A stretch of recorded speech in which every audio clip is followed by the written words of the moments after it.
Law and ಆರ್ಡರ್ಗಿನ್ನ ಹೆಚ್ಚಾಗಿ ಏನು ದೇಶದಲ್ಲಿ ಯುದ್ಧದ ಭೀತಿ ಇದೆ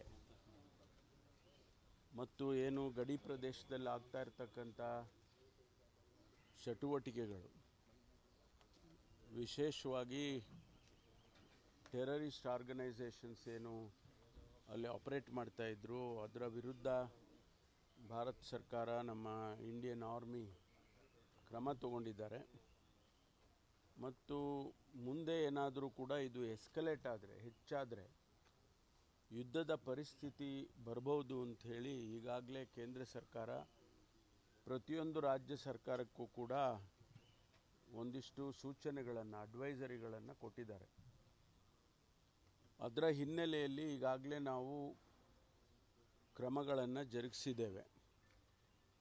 ಎಲ್ಲೆಲ್ಲಿ ಸೂಕ್ಷ್ಮ ಪ್ರದೇಶಗಳಿದ್ದಾವೆ ಅಲ್ಲೆಲ್ಲ ಹೆಚ್ಚು ಸೆಕ್ಯುರಿಟಿಗಳನ್ನು ಹಾಕೋದರ ಮೂಲಕ ಅವುಗಳ ರಕ್ಷಣೆ ಮಾಡ್ತಕ್ಕಂಥದ್ದು, ಮತ್ತು ಬೇರೆ ಏನಾದರೂ ಚಟುವಟಿಕೆಗಳು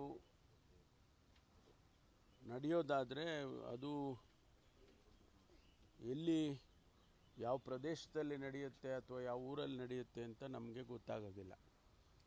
ಹಾಗಾಗಿ ಎಲ್ಲ ಇಡೀ ರಾಜ್ಯದಲ್ಲಿ ಪ್ರತಿಯೊಂದು ಪಟ್ಟಣದಲ್ಲೂ ಕೂಡ ಸೆನ್ಸಿಟೈಸ್ ಮಾಡಿ ಆಯಾಯ ಪೊಲೀಸ್ ಇಲಾಖೆ ಅಧಿಕಾರಿಗಳಿಗೆ ಸೂಚನೆಗಳನ್ನು ಈಗಾಗಲೇ ನಾವು ಕೊಟ್ಟಿದ್ದೇವೆ. ಮಾನ್ಯ ಮುಖ್ಯಮಂತ್ರಿಗಳು ಇವತ್ತು 4 ಗಂಟೆಗೆ ಸಭೆಯನ್ನು ಕರೆದಿದ್ದಾರೆ. ಉದ್ದೇಶ ಏನು ತಯಾರಿ ಮಾಡಿಕೊಳ್ಬೇಕು, ಒಂದು ವೇಳೆ ಅಂಥ ಸನ್ನಿವೇಶ ಬಂದರೆ ಎಸೆನ್ಷಿಯಲ್ ಕಮಾಡಿಟೀಸು, ಅದು ನೀರಿರ್ಬೋದು, ಆಹಾರ ಧಾನ್ಯ ಇರ್ಬೋದು, ಮತ್ತು ಆರೋಗ್ಯಕ್ಕೆ ಸಂಬಂಧಪಟ್ಟ ಆಸ್ಪತ್ರೆಗಳು, ಇವುಗಳನ್ನೆಲ್ಲ ಯಾವ ರೀತಿ ನಾವು ನಡೆಸ್ಕೋಬೇಕು ಅನ್ನೋದ್ರ ಬಗ್ಗೆ ಅವರು ಸೂಚನೆ ಕೊಡ್ತಾರೆ ಮತ್ತು ಮಾಹಿತಿಯನ್ನು ಕೂಡ ತಗೊಳ್ತಾರೆ ಅಂಥೇಳಿ 4 ಗಂಟೆಗೆ ಸಭೆಯನ್ನು ಕರೆದಿದ್ದಾರೆ. ಅದರಲ್ಲಿ ಗೃಹ ಇಲಾಖೆಯವರು ಮತ್ತು ಕಂದಾಯ ಇಲಾಖೆಯವರು ನಾವೆಲ್ಲರೂ ಕೂಡ ಭಾಗವಹಿಸ್ತೇವೆ.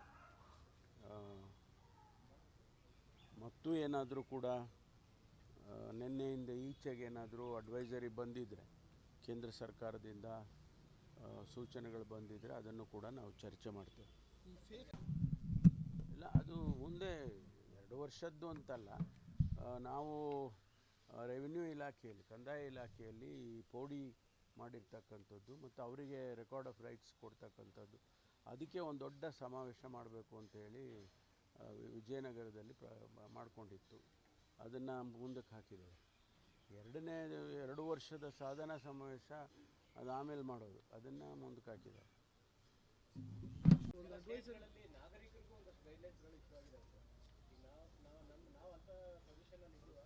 ಅಲ್ಲ, ನಾವು ಬೆಂಗಳೂರು ಇದೆಯೋ ಇಲ್ವೋ ಗೊತ್ತಿಲ್ಲ, ಆದರೆ ತಯಾರಿ ಅಂತೂ ಮಾಡಿಕೊಳ್ಬೇಕಲ್ಲ. ಈಗ ನಮಗೆ ದಿನನಿತ್ಯದ ವಸ್ತುಗಳು ಬೇಕು, ಎಸೆನ್ಷಿಯಲ್ ಕಮಾಡಿಟೀಸು, ಹಾಲಿರ್ಬೋದು, ನೀರಿರ್ಬೋದು, ತರಕಾರಿ ಇರ್ಬೋದು, ಆಹಾರ ಧಾನ್ಯ ಇರ್ಬೋದು, ಆಸ್ಪತ್ರೆಗಳನ್ನು ತಯಾರಿ ಮಾಡಿ ಇಟ್ಕೊಳ್ಳೋದಿರ್ಬೋದು. ಒಂದು ವೇಳೆ ಏನಾದರೂ ಅಂಥ ಘಟನೆಗಳು ನಡೆದರೆ ನಾವು ಕೂಡ ತಯಾರಾಗಿರಬೇಕು ಅಂತಕ್ಕಂಥದ್ದು, ಅಷ್ಟೇ ಬಿಟ್ಟರೆ ಬೇರೆ ಏನಿಲ್ಲ. ಇಲ್ಲ, ರಜೆ ಯಾರಿಗೂ ಕೊಡೋದಿಲ್ಲ. ಈ ಸಂದರ್ಭದಲ್ಲಿ ರಜೆಗಳನ್ನು ಘೋಷಣೆ ಮಾಡೋದಕ್ಕೆ ಹೋಗೋದಿಲ್ಲ ಅಥವಾ ರಜೆಗಳನ್ನು ಮಂಜೂರು ಮಾಡೋಕ್ಕೆ ಹೋಗಲ್ಲ. ಯಾಕೆಂದರೆ ಇನ್ನೂ ಕೂಡ ನಮಗೆ ಈ ಸೂಕ್ಷ್ಮದ ಸನ್ನಿವೇಶ ಇನ್ನು ಯಾವಾಗ ನಾರ್ಮಲ್ಸಿಗೆ ಬರುತ್ತೆ ಅಂಥೇಳಿ ನಮಗೆ ಗೊತ್ತಾಗೋದಿಲ್ಲ. ಅದನ್ನು ಕೇಂದ್ರ ಸರ್ಕಾರ ಹೇಳುತ್ತೆ, ಈಗ ನಾರ್ಮಲ್ ಆಗಿದೆ ಎಲ್ಲ ಸಿಚುವೇಶನ್ ಅಂತ. ಅಲ್ಲಿವರೆಗೂ ನಾವು ಸ್ವಲ್ಪ ಸೂಕ್ಷ್ಮತೆಯಿಂದ ಇರಬೇಕಾಗುತ್ತೆ. ಎಲ್ಲ ಕಡೆ ಕೋಸ್ಟಲ್ ಬೆಲ್ಟಲ್ಲಿ ಇನ್ನೂ ಹೆಚ್ಚು ಪರಿಣಾಮಕಾರಿಯಾಗಿ ನಾವು ಕೆಲಸ ಮಾಡಬೇಕಾಗುತ್ತೆ. ಯಾಕೆಂದರೆ ಅಲ್ಲಿ ಅದು ಸ್ವಲ್ಪ ಸಾಮಾನ್ಯವಾಗಿ ಯುದ್ಧದ ಸಂದರ್ಭಗಳಲ್ಲಿ ನಮ್ಮಲ್ಲಿ ಹಿಂದಿನ ಅನುಭವ ಏನು ಅಂತೇಳಿದರೆ, ಕೋಸ್ಟಲ್ ಏರಿಯಾಸಲ್ಲಿ ತುಂಬ ಟೈಟಾಗಿರಬೇಕು ಅಂಥೇಳಿ. ಅದರಲ್ಲೂ ಕೂಡ ನಮ್ಮಲ್ಲಿ ಮಂಗಳೂರು ಅಂದರೆ ದಕ್ಷಿಣ ಕನ್ನಡದಲ್ಲಿ, ಆಮೇಲೆ ಉತ್ತರ ಕನ್ನಡದಲ್ಲಿ ಎಲ್ಲಿ ಕೋಸ್ಟಲ್ ಲೈನ್ ಬರುತ್ತೆ ಅಲ್ಲಿ ಸ್ವಲ್ಪ ಎಚ್ಚರಿಕೆಯಿಂದ ಇರಬೇಕು ಅಂಥೇಳಿ ಈಗಾಗಲೇ ನಾವು ನಮ್ಮ ಕೋಸ್ಟಲ್ 2-3 ಲೇಯರ್ ಇದೆ ಕೋಸ್ಟಲ್ನಲ್ಲಿ. ಒಂದು ನಮ್ಮ ಕೋಸ್ಟಲ್ ಸೆಕ್ಯೂರಿಟಿ ಫೋರ್ಸ್ ಇರ್ತಕ್ಕಂಥದ್ದು ಪೊಲೀಸ್ ಇಲಾಖೆ, ಅವ್ರ ಹತ್ರನೂ ಬೋಟ್ಗಳಿದ್ದಾವೆ, ಅವರು ಕೂಡ ಸ್ಪೆಷಲಿ ಟ್ರೈನ್ಡ್ ಪರ್ಸನಲ್ ಇದ್ದಾರೆ. ಆಮೇಲೆ ಎರಡನೇದು ನೇವಿನವರು, ಅವರು ಕೂಡ ನಮ್ಮ ನೀರಿನಲ್ಲಿ ಅಂದರೆ ವಿದಿನ್ ದಿ ಇಂಟರ್ನ್ಯಾಷನಲ್ ಬಾರ್ಡರ್ ಅವ್ರದ್ದು ಒಂದು ಫೋರ್ಸ್ ಇರುತ್ತೆ. ಆಮೇಲೆ ಇಂಟರ್ನ್ಯಾಷನಲ್ ಬಾರ್ಡರ್ಗೆ ಬೇರೆ ರೀತಿಯಲ್ಲೇ ಅವರು ಫೋರ್ಸ್ ಇಟ್ಕೊಂಡಿರ್ತಾರೆ. ಅದೆಲ್ಲವೂ ಈಗಾಗಲೇ ಪ್ರಾರಂಭ ಆಗಿದೆ.